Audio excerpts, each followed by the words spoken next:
जैसे कि हमने पिछले पढ़ा कि रियल नंबर्स की प्रॉपर्टीज के बारे से, और रियल नंबर्स की प्रॉपर्टीज हमने देखी with respect to addition and multiplication. अब हमारे पास कुछ रियल नंबर्स की प्रॉपर्टीज है जिनके ताल्लुक इक्वालिटी से। इक्वालिटी से याद रहे जहन में बात आती है कि आपने दो वैल्यूज को आपस में इक्वल, दो या तीन वैल्यूज को आपस में बराबर करना है, तो किस तरह से उसके साथ मामला होंगे। इसके बाद सबसे पहली प्रॉपर्टी है, इसका नाम है रिफ्लेक्सिव प्रॉपर्टी। और रिफ्लेक्सिव प्रॉपर्टी बहुत आसान सी बात है, वो कहता है कि आपके अगर एक नंबर है ए, अगर एक नंबर है ए जो कि एक रियल नंबर है, तो ए हमेशा ए के बराबर होगा। पहले अंडरस्टूड बात है कि नंबर जो है वो हमेशा अपने बराबर तो होता ही होता है, लेकिन अगर ए की कोई वैल्यू है तो वो ए के बराबर होगी, या ए अगर एक नंबर है 1 तो 1 के बराबर ही होगा। अंडरस्टूड बात है। तो ये एक प्रॉपर्टी है, रिफ्लेक्सिव प्रॉपर्टी कहलाती है। दूसरी प्रॉपर्टी जो है उसका नाम है सिमेट्रिक प्रॉपर्टी। सिमेट्रिक प्रॉपर्टी जो है उसके अंदर वैल्यूज के हवाले से बात होती है, दो वैल्यूज के हवाले से बात होती है। अब इसका मामला ये है कि वो कहता है कि if A B belongs to R, अगर ए बी दो रियल नंबर हो और अगर ए बी के बराबर हो तो बी ए के बराबर होगा। बात बता रहे हैं कि अगर आप ये कहेंगे जनाब x जो है, अगर एक वैल्यू जो है दूसरे वैल्यू के बराबर है तो वो वैल्यू उसके बराबर भी होगी। इसको आप रिजल्ट करते हैं। बिल्कुल ये ऐसी बात है कि मैं आपको लिखूं 2 = 3 या 3 = 2, बात तो एक ही है। या मैं अगर आपको लिखूंगा जनाब कोई और नंबर लेके इसी एग्जाम्पल दे सकते हैं, और आसान सी बात है, इसमें तो वैसे मुश्किल बात नहीं है। a = b या b = a। तीसरी जो प्रॉपर्टी है इसके अंदर, इसका नाम है ट्रांजिटिव प्रॉपर्टी।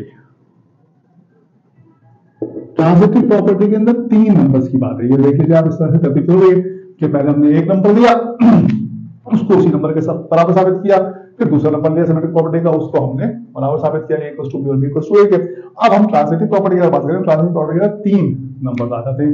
तीन नंबर से आ जाते हैं कि अगर हम कहते हैं कि a b c तीन नंबर हैं और वो बिलोंग्स करते हैं रियल नंबर से, तो मामला ये है कि a अगर b के बराबर है और b अगर c के बराबर है तो a भी c के बराबर होगा। देखिए दो वैल्यूज a की वैल्यूज के बराबर है तो दोनों वैल्यूज की आपस में बराबर होगी। ये बिल्कुल ऐसी बात है कि अगर मैं आपसे कहूं कि x बराबर है 4 के और y भी बराबर है 4 के, तो जाहिर है कि x और y आपस में बराबर हुए। या हम इस तरह से देख सकते हैं कि अगर मैं तीन लोग ले लूं a b c और इन तीन लोगों की एज ले लूं एज, और मैं कहूं कि a की एज जो है वो b की एज के बराबर है और b की एज जो है वो c की एज के बराबर है, तो a और c की एज भी बराबर होगी। तो बिल्कुल ऐसे ही होगा। मसलन अगर मैं कहता हूं कि a की एज अगर 13 साल है तो चूंकि b के बराबर है लिहाजा b की भी 13 साल होगी, और चूंकि c के बराबर है लिहाजा c की भी 13 साल होगी। तो इसका मतलब ये होगा कि a और c की एज भी बराबर ही होगी। तो हमारे पास ये तीन प्रॉपर्टीज है इक्वालिटी के हवाले से, जिसके अंदर हमने पहले पढ़ा रिफ्लेक्सिव प्रॉपर्टी, जिसके अंदर बताया कि एक नंबर उस नंबर के अपने नंबर के बराबर ही होता है। दूसरा नंबर है कि अगर तरतीब हम कुछ भी कर दें, अगर दो वैल्यूज बराबर है तो दो वैल्यूज हमेशा बराबर रहेंगी। और तीसरे में हमने कहा कि अगर आपके पास तीन वैल्यूज हैं और वो दो वैल्यूज एक के बराबर है तो बाकी दो वैल्यूज भी आपस में बराबर होंगे। ये तो बात आ गई नंबर के हिसाब से। इसके बाद हमारे पास इसी इक्वालिटी के अंदर प्रॉपर्टीज है जिसमें हम ऑपरेशंस की बात करेंगे। तो इसमें जो पहली प्रॉपर्टी है उसका नाम है एडिटिव प्रॉपर्टी। चौथी प्रॉपर्टी हमारे पास एडिटिव प्रॉपर्टी कहलाती है। एडिटिव प्रॉपर्टी के अंदर मामला कुछ इस तरह से है कि अगर आपके पास a बराबर हो b के और मैं इस a और b दोनों साइडों के ऊपर सिमिलर वैल्यू को ऐड करूं तो वैल्यू में कोई फर्क नहीं पड़ेगा। यानी कि अगर लिखूं कि a + c बराबर होगा b + c के, यानी कि दोनों साइडों पे मैंने c प्लस किया तो a के अंदर भी c प्लस किया और b के अंदर भी c प्लस किया, तो वैल्यू के ऊपर कोई फर्क नहीं पड़ा क्योंकि सिमिलर वैल्यू मैंने ऐड की, लिहाजा वैल्यू के ऊपर कोई फर्क नहीं पड़ा। मैंने a और b दोनों साइडों पे सिमिलर वैल्यू को ऐड किया तो वैल्यू के ऊपर कोई फर्क नहीं पड़ा। It is called additive property. और बिल्कुल इस तरह से एक और प्रॉपर्टी है which is called multiplicative property. Multiplicative property के अंदर मामला ऐसा है कि इसके अंदर कुछ ऐसी बात है जैसे कि मैंने ऊपर एडिशन के अंदर मैंने कहा कि अगर a और b बराबर हो तो आप a और b को अगर एक सिमिलर वैल्यू से मल्टीप्लाई करें, दैट इज मैं कहूं कि यार मैंने a को मल्टीप्लाई किया c से और b को मल्टीप्लाई किया c से, तो ac बराबर होगा bc के।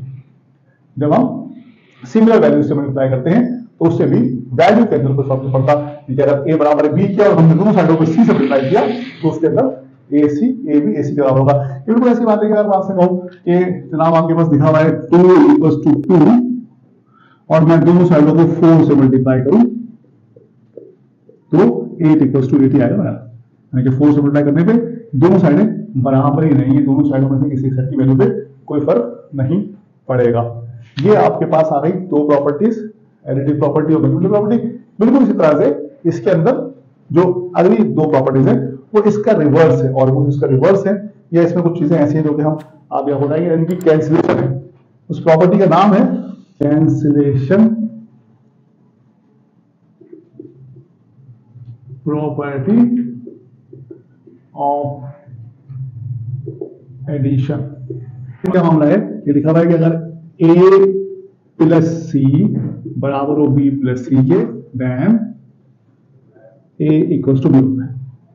और ये बात अभी थोड़ी देर पहले हमने बताया था आपको एडिटिव प्रॉपर्टी के अंदर, जहां पर हम एक सिमिलर वैल्यू को ऐड कर रहे थे। इस वाले मामले के अंदर a इक्वल्स टू b के अंदर हम सिमिलर वैल्यू को ऐड कर रहे थे तो वैल्यू कोई फर्क नहीं पड़ रहा। इस तरह से अगर सिमिलर वैल्यू ऐड हो गई ना और उनको हम कैंसिल कर दें तो उसके कोई फर्क नहीं पड़ता। देखिए यहां से ये हुआ है कि c और c ने आपस में एक दूसरे को कैंसिल किया। इक्वालिटी के दोनों साइडों पे अगर कोई सिमिलर वैल्यू हो, इक्वालिटी के दोनों साइड पे अगर कोई सिमिलर वैल्यू हो तो वो कैंसिल हो जाती है। या आपने कैंसिल अगर कर दी तो आपके पास a plus a equals to b आपके पास बचा है। यहाँ पर ये है कैंसिलेशन प्रॉपर्टी ऑफ एडिशन। और बिल्कुल इसी तरह से आपके पास है कैंसिलेशन प्रॉपर्टी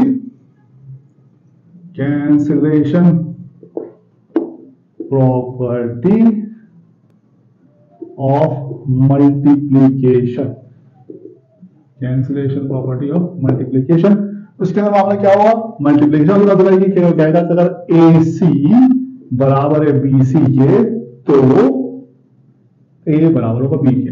ये हमने थोड़ी देर पहले मल्टीप्लीकेटिव प्रॉपर्टी के अंदर पढ़ा था कि मल्टीप्लीकेटिव प्रॉपर्टी के अंदर दिखा था कि अगर A B के बराबर हो और हम दोनों साइडों को एक सिमिलर वैल्यू से मल्टीप्लाई करें AC और BC को तो वो दोनों साइडें भी बराबर ही आएंगी। यहाँ पर वैसे मामला है कि अगर दोनों साइडों के एक ही नंबर से मल्टीप्लिकेशन हो रही है तो हम उस नंबर को कैंसिल कर सकते हैं, यानी कि ये C इस C को कैंसिल कर देगा और कैंसिल करने पे आपके पास A इक्वल्स टू B हो जाएगा।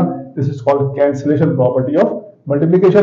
और फिर मैंने आपको बताया ऊपर कैंसिलेशन प्रॉपर्टी ऑफ एडिशन। तो बेसिकली अगर हम देखें तो हमने 7 प्रॉपर्टीज यहाँ पर पढ़ी इक्वालिटी की, reflexive property, symmetric property, transitive property, additive property, multiplicative property, फिर cancellation property for addition and cancellation property of for multiplication. और इससे पहले हमने रियल नंबर्स की प्रॉपर्टीज पढ़ी, ऑपरेशंस के हिसाब से एडिशन और मल्टीप्लिकेशन के हिसाब से, एडिशन के हिसाब से भी हमने कुछ प्रॉपर्टीज पढ़ी, कोई 5 प्रॉपर्टीज वहां पढ़ी हमने और 5 प्रॉपर्टीज हमने मल्टीप्लिकेशन के हवाले से पढ़ी।